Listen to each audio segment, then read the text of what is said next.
Hello everyone, I am Mansi Sharma. In this video, we will study microbiology from the textbook by Apurva Shastri, and the topic for discussion will be Chlamydia pneumoniae. Okay, so the Chlamydia pneumoniae cause the atypical pneumonia. Typical pneumonia is caused by Streptococcus pneumoniae and Neisseria meningitis, Haemophilus influenzae. तो ये जो chlamydia pneumonia है ये one of the cause है atypical pneumonia का. ठीक है, there are 3 chlamydia species. Normally ये जो 3 क्लेमाइडिया स्पीशीज़ होती है कौन कौन सी? Chlamydia pneumoniae, chlamydia psittaci and chlamydia trachomatis. और ये सब के सब एटिपिकल या फिर इंटरस्टिशियल निमोनिया कराने के केपेबल हैं. ठीक है, एटिपिकल निमोनिया को इंटरस्टिशियल निमोनिया भी बोलते हैं. तो 3 कौन कौन से हो गए? Chlamydia pneumoniae, chlamydia psittaci and chlamydia trachomatis. Now talking about first one that is chlamydia psittaci. तो ये जो डिसीज़ कराता है उसको हम लोग सिटाकॉसिस बोलते हैं. ठीक है, chlamydia psittaci is a pathogen of parrots and other psittaci in birds causing psittacosis. ठीक है, रिजर्वॉयर्स जो है वो इसके पैट बर्ड्स ही होती है, पैरेट्स, पैराकीट्स, मकाउस के पैट बर्ड्स जिसमें पैरेट्स, पैराकीट्स, मकाउस और कॉकेटील्स ये सब आते हैं.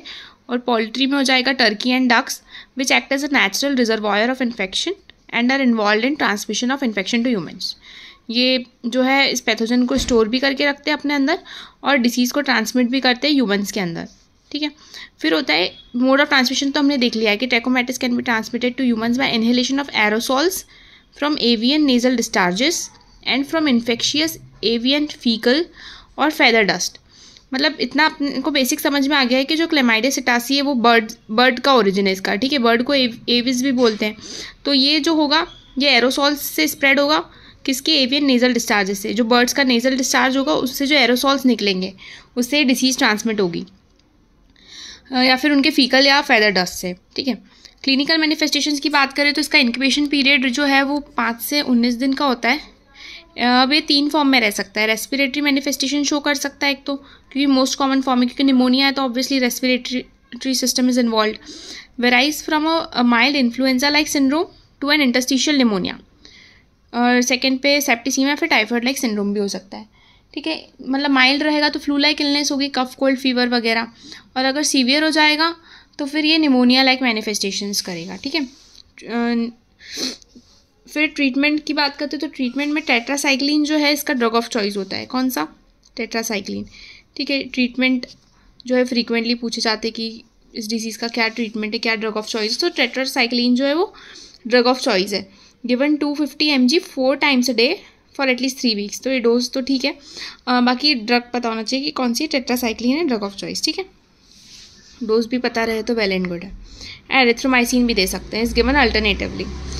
फिर टेट्रासाइक्लिन और एरिथ्रोमाइसिन. अब दूसरा नंबर पे आता है अपना क्लेमाइडिया निमोनी. ठीक है, ये सेकंड नंबर पे कौन सा आ गया? Chlamydia pneumoniae. क्लेमाइडिया निमोनी का क्या होता है?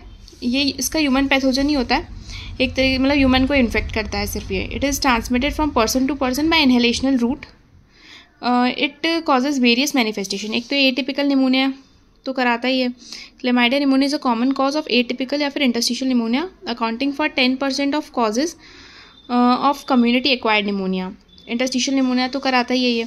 साथ में upper respiratory tract involvement is also in there such as pharyngitis या साइनोसाइटिस. ठीक है, मतलब अपर और लोअर रेस्पिरेटरी ट्रैक्ट्स होते हैं ना. एक जो ट्रैकिया के लेवल के ऊपर तक होता है, ट्रैकिया तक, वो उस अपर रेस्पिरेटरी में आता है. और उसके जितना नीचे वाला है ब्रोंकाई, ब्रोंकियल, एल्वेलाई, वो सब लोअर रेस्पिरेटरी ट्रैक्ट में आते हैं. तो ये तो एटिपिकल निमोनिया वाली मैनिफेस्टेशन देगा या फिर अपना अपर रेस्पिरेटरी ट्रैक्ट का इन्वॉल्वमेंट करेगा. और क्लेमाइडिया निमोनिया क्या क्या कर सकता है? It can lead to atherosclerosis also. There is strong evidence of association between this and atherosclerosis of coronary artery. ठीक है, तो एथेरोस्क्लेरोसिस भी करा सकता है. Asthma, COPD again. ठीक है, फिर ट्रीटमेंट में वही दे रहे हैं, टेट्रासाइक्लिन या एरिथ्रोमाइसिन दे रहे हैं. 500 mg 4 times a day देनी है for 10 to 14 days. Now coming on to the third that is chlamydia trachomatis. ठीक है, अब क्लेमाइडिया ट्रैकोमैटिस जो है वो क्या कॉज करती है? इन्फेंट निमोनिया कॉज करती है. ठीक है, जो क्लेमाइडिया ट्रैकोमैटिस है वो इन्फेंट निमोनिया, मतलब जो लेस देन 1 year के बच्चे होते हैं उनके अंदर निमोनिया का जो पॉजिटिव ऑर्गेनिज्म रहेगा वो क्लेमाइडिया ट्रैकोमैटिस रहेगा. ठीक है, और भी रह सकते लेकिन ये भी है एक। और इसका सीरोटाइप पता होना चाहिए, ठीक है। D2K जो है वो इन्फेंट निमोनिया कॉज करते हैं। जो L1, L2, L3 रहते हैं वो लिम्फोग्रेनुलोमा वेनेरियम कॉज करते हैं। और जो D2K हैं वो इन्फेंट निमोनिया कॉज करते हैं, ठीक है। That develop with in 3 weeks to 3 months के बीच में होता है बच्चों को। इन्फेक्शन जो है वो स्प्रेड करता है from conjunctiva to pharynx via the nasolacrimal duct. Conjunctiva मतलब जो हमारी आंखों से ये फेरिंग्स में जाता है, किसके थ्रू? नेजोलैक्राइमल डक्ट, जो उसकी कनेक्टिंग डक्ट है उसके थ्रू। फिर infection via the Eustachian tube में कॉज ओटाइटिस मीडिया। और ट्रीटमेंट में एरिथ्रोमाइसिन ही देना है हमको ओरली, ठीक है। फिर erythromycin is given orally at a dose of 50 mg per kg per day in 4 divided doses for 2 weeks. So this was all about chlamydia in this video. तो हमने क्या क्या डिस्कस किया? हमने डिस्कस किया कि एटिपिकल निमोनिया का जो पॉजिटिव ऑर्गेनिज्म है क्लेमाइडिया निमोनी, उसकी 3 स्पीशीज़ देख ली हमने, क्लेमाइडिया निमोनी, सिटासी एंड ट्रैकोमैटिस। फिर हमने एक एक करके सबको डिस्कस किया। अभी डिस्कस सिटाकोसिस कि क्या बर्ड्स से रिलेटेड रहता है, ये टेट्रासाइक्लिन ही देते हैं इसके अंदर। क्लेमाइडिया निमोनी की एटिपिकल निमोनिया और अपर रेस्पिरेटरी ट्रैक्ट इन्फेक्शन वाली मैनिफेस्टेशन देख ली। Then chlamydia trachomatis we discussed in this video. So thanks for watching.